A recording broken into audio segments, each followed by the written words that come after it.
Mr. Leon Perera. Thank you, Mr. Chairman. I'd like to thank SMS Mr. Koon. Just 3 questions for him. I may have missed this, but could he clarify how much of the Agricultural Productivity Fund has been disbursed to date? And then secondly, could he provide an update on MND's efforts to mitigate the risk of plankton bloom, oil spills, and so on, which may affect fish farmers? So what are they doing on water quality issues? And then thirdly, on the land tendering system, I think the SMS talked about the changes to the system. Would the ministry give some consideration to whether the tendering system, whether it is a fixed price tender or a more traditional tender, does that disadvantage startups and SMEs versus large agribusiness corporations? We may have an interest to ensure that at least some of the land goes to startups and entrepreneurs, because whether it's on track record or financial resources, large agribusiness corporations may have an advantage. So just wanted to know the SMS's thoughts on that going forward. Thank you.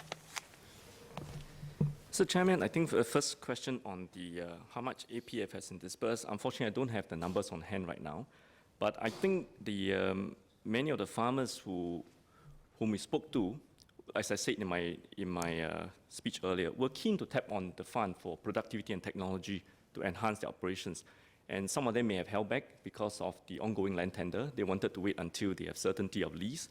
And that's why the 20-year lease that we put out for these new plots of land are extremely helpful to them to see how they can best amortize their investments over a longer time frame.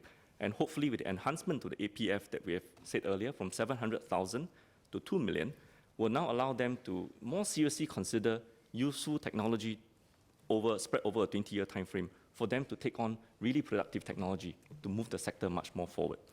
On your second question of the aquaculture fishery sector and what AVA and the government is doing to help them mitigate the risk of plankton blooms. Now, we know there have been a couple of serious plankton blooms that happened not in the recent past.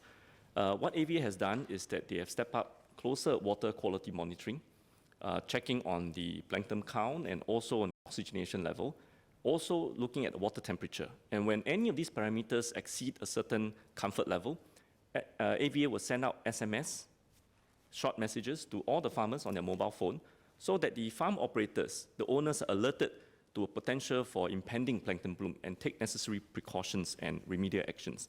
AVA has also actually put out some R&D grants a few years back and encouraged fish farmers to actually adopt some of these grants to test-bed solutions that will help them to develop systems that protect their fish stock from harm. And I think at least about 3 or 5 of the fish farms locally have used the funds quite well to actually create new technology like closed containment systems, for which they can actually rapidly deploy and protect their fish stock when a plankton bloom does occur. Now, having said that, that is still a very small portion of all the fish farms out there in the coastal area. And I think no amount of grants would be able to prevent a plankton bloom, because these are exogenous factors relating to weather, relating to water condition. What it means is that more of our fish farms ought to tap on the grants to really develop systems that mitigate some of this risk that is quite unpredictable. And I think we want to encourage more of our fish farmers to use this and to do so, but they have to make the move. We can provide the grants, we can provide the conditions, the expertise as well, but they must do so.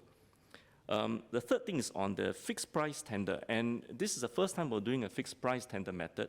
What it does is that it's no longer looking at bidding as a main determinant of who gets the plot of land. Because what this means is that any farms or any industry player who wants to put up a good proposal with productivity enhancement, with good technology adoption, and more importantly also with a good track record of having been successful locally before, producing in good quantity of local produce that is accepted by our market, will stand a better chance of winning this tender. So it is based on a fixed price, the price of the fair value of land, rather than a bidding war. And what it means is that it will not then disadvantage small players compared to a big player which has got deeper pockets. And I think this is the intent of why we go on to a fixed price model for this particular tender exercise.